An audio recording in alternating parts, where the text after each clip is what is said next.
D'accord? On se sert de tout ça pour montrer ce qu'est un phaseur. D'accord? Soit ils font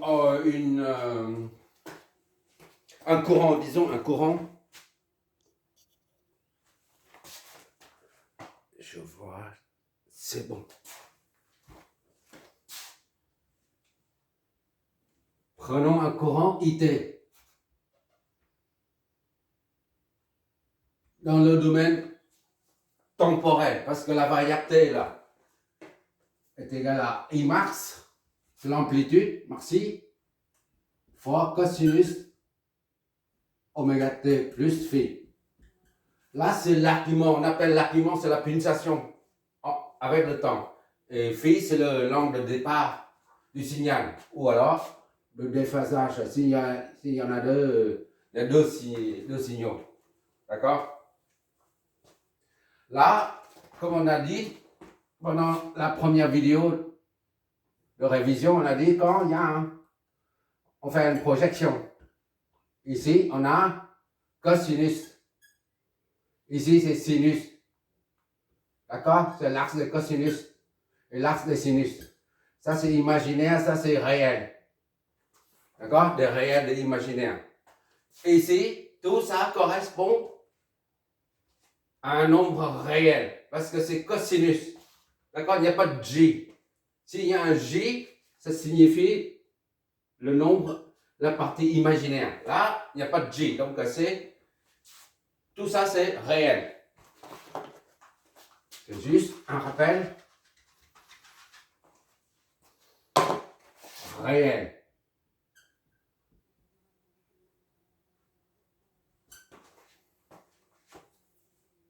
Or, d'après la formule, ici, là, on a la formule de l'air, en fait.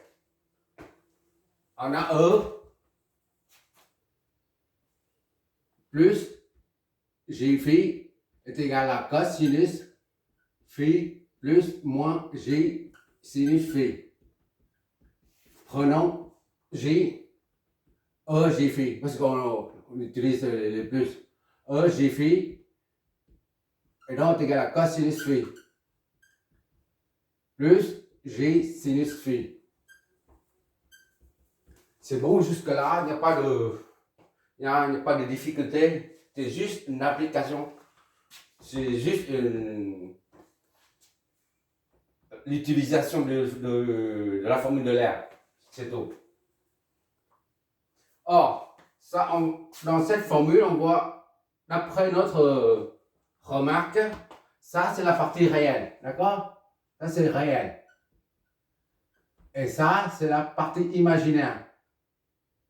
Imagine. Allez, image. Parce qu'il y a le J là. D'accord? Ça, c'est réel. Ça, c'est imaginaire. On va expliciter ça. Cosinus phi est égal à la partie réelle. On met P comme partie, d'accord? Réel. On met complètement partie réelle de quoi en fait? De ça. D'accord? On met tel quel. De J phi. D'accord? Et sinus phi,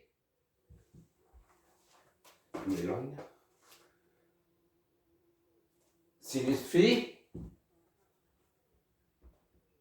représente la partie imaginaire on écrit comme ça pour bien comprendre le truc, de E, J, phi. D'accord?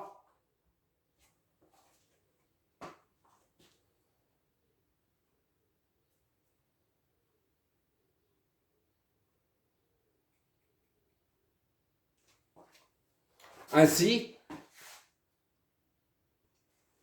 appelons ça comme l'équation initiale, comme on va numéroter ça 5. Parce que là, c'est 2, 3, 4, 5. Bon. Prenons l'équation 5. Au lieu d'avoir cos phi, on a cosinus oméga t plus phi. D'accord? 5 cosinus phi oméga t plus phi. Ici, cosinus phi, c'est la partie réelle de EG phi. Maintenant, cosinus, au lieu d'avoir phi, on a WT, oméga T plus phi. C'est tout. On remplace phi par l'ensemble des deux. C'est la partie réelle de EG phi. Au lieu d'avoir phi, on a ces deux termes. La somme des deux. D'accord? Oméga T plus phi.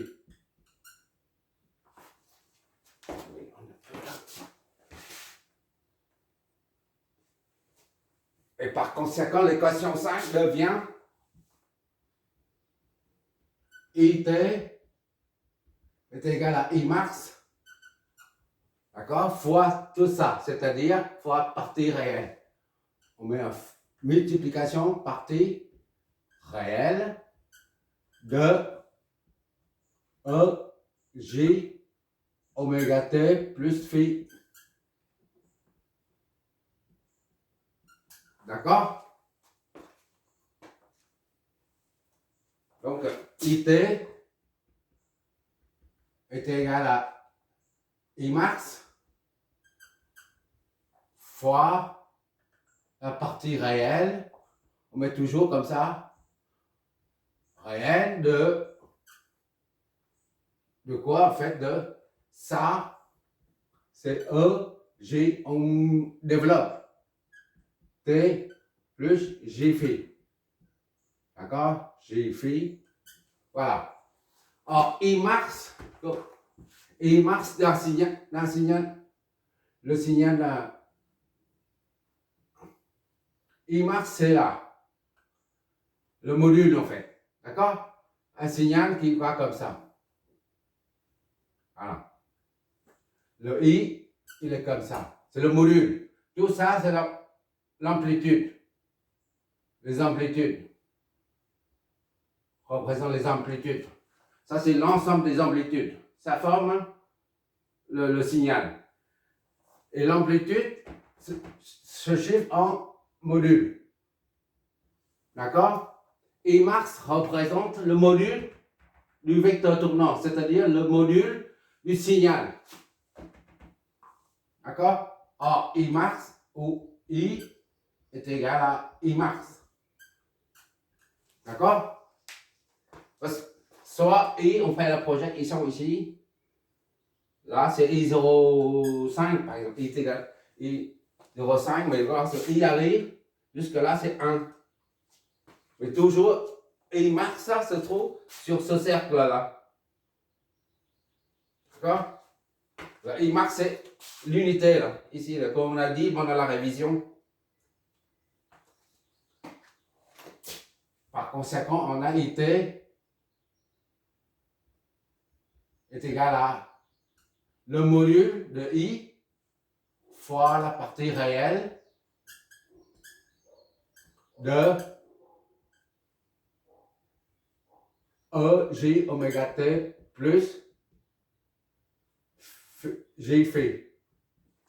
D'accord?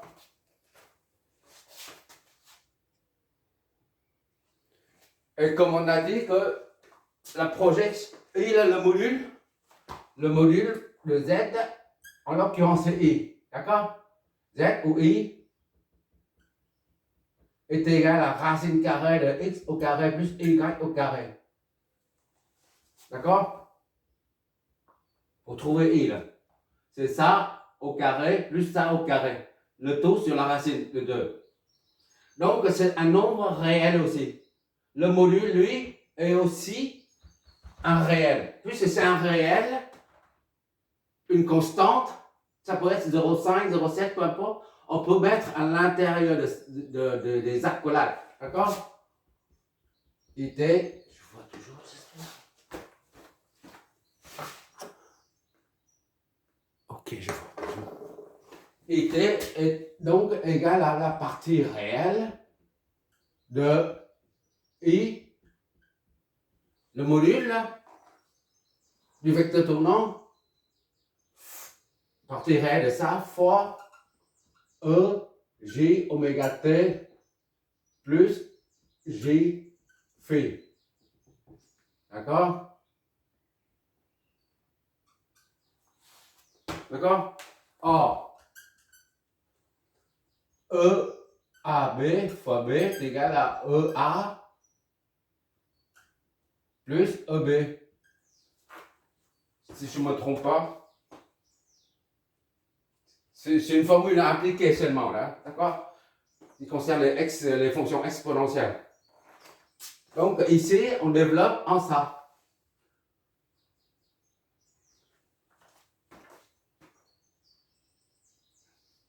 EA fois EB plutôt. A. C'est pas ça.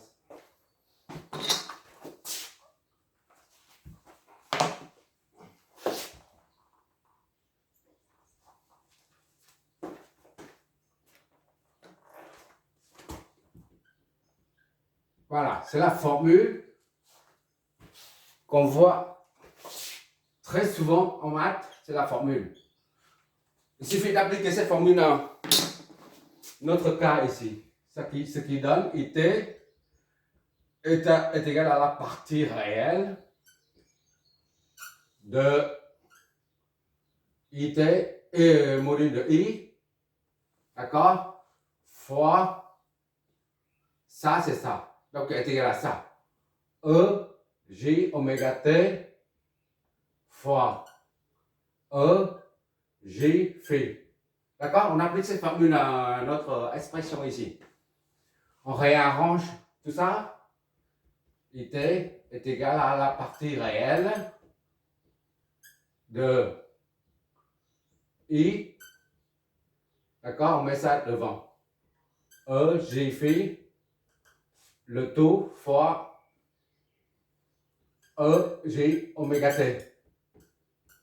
C'est la même chose. Sauf qu'on met ça devant et ça derrière. On regroupe. D'accord?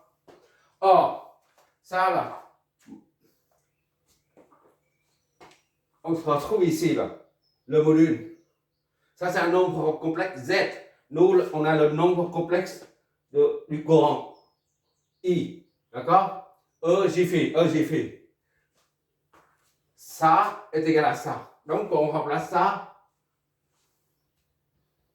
IT donc est égal à la partie réelle de I phi. D'accord? Fois E, J, oméga T. Voilà. J'ai bien dit la partie réelle. D'accord? Et ça, c'est un nombre complexe. D'accord? Ici, c'est un nombre complexe. Ça correspond au nombre complexe Z. Ici, ça correspond au nombre complexe I. D'accord?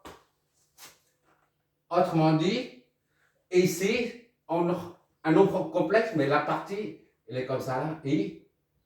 Voilà. Fois E, J, oméga T. D'accord? Partie réelle. Je détaille un peu. Voilà. IT. Je vois toujours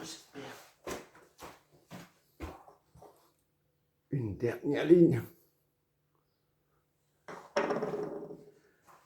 Qu'est-ce que ça signifie en fait? Ça,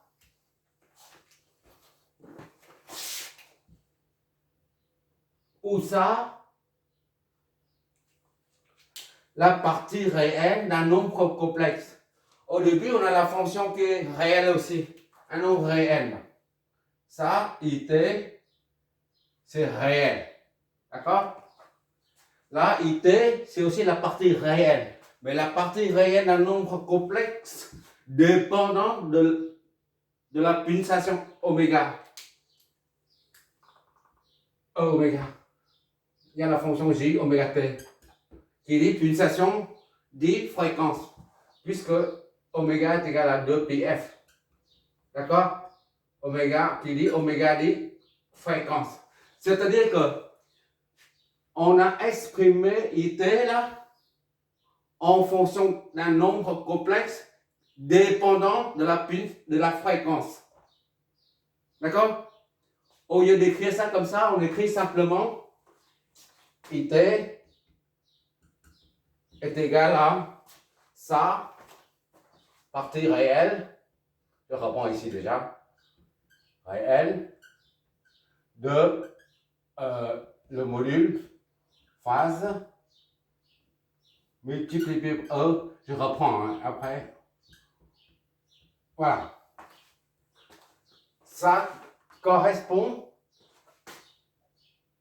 la partie réelle correspond bien au réel, correspond bien au signal IT dépendant du temps. Ici, c'est le courant qui est exprimé en fonction du temps T. Tandis que là, on voit que ce même courant, en fonction du temps, là, est exprimé en fonction de la fréquence. Autrement dit, IT, on l'exprime comme ça, I et phi. Sous-entendu, il y a E, J, oméga T. Ça, c'est bien la partie réelle. Et ça, tout ça, c'est réel aussi, mais en fonction du temps. D'accord? Ici, la variable T est disparue parce qu'on exprime I en fonction de la fréquence. Puisque la fréquence est constante, bah, on n'écrit pas ça comme ça, mais on écrit puisque oméga est toujours constant, la pulsation est toujours constante, 50 Hz, le réseau 50 Hz, ou les satellites qui nous envoient les signaux en hyperfréquence, c'est 12 GHz. La pulsation est toujours la même. Donc, puisque oméga est constante, fréquence est constante, et ben, on n'écrit plus ça. On écrit simplement I en termes de phaseur. Et ici, c'est en termes de phaseur.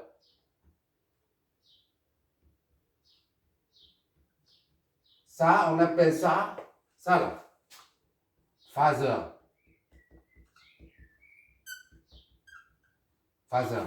C'est-à-dire, un phaseur, c'est un nombre complexe dépendant de la fréquence.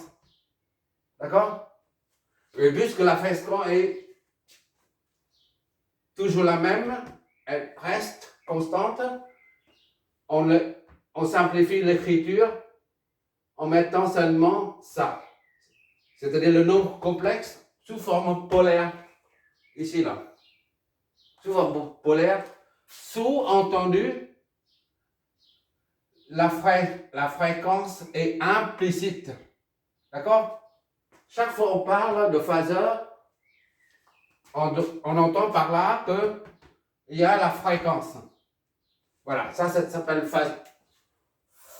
phaseur. D'accord? C'est la partie réelle du complexe, c'est la partie réelle. J'ai oublié ça. Réel, P réel. Voilà, de ça. D'accord? On appelle ça, parce que là, il faut bien mettre ici. Là, on reprend. Mais là, j'ai mis en dessous, c'est pour dire, c'est inutile de mettre E, J, oméga T. Puisque la fréquence, la pulsation ou la fréquence est constante, est toujours la même. Donc, on met ça, c'est égal à ça. Au lieu de mettre la partie réelle, on met ça. Partie réelle, c'est sous-entendu, comme la fréquence, d'accord? Voilà. Qu'est-ce que ça signifie un phaseur? Un phaseur, c'est-à-dire, on convertit, on transforme un signal du domaine temporel en celui du domaine fréquentiel. Ça, c'est la fréquence est sous-entendue et implicitement présente.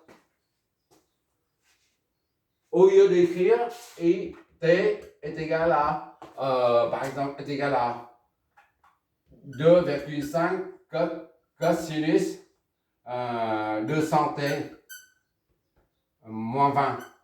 D'accord? Et bien, on écrit 2,5 I en phaseur, en termes de phaseur, I est moins 20, par exemple. D'accord? Et ça, sous-entendu, c'est E, J, 200T. La pulsation est toujours la même. Mais on n'écrit pas, puisque la pulsation est toujours constante, donc on n'écrit pas, tout simplement. Et ça s'appelle un phaseur. C'est la raison pour laquelle les phaseurs s'appliquent à un circuit où il y a une seule fréquence. S'il y a, disons, il y a une source de tension ici, il y a une autre ici, voilà. Là, c'est la pulsation de cette source. Par exemple, ici, c'est 2 cosinus 100t.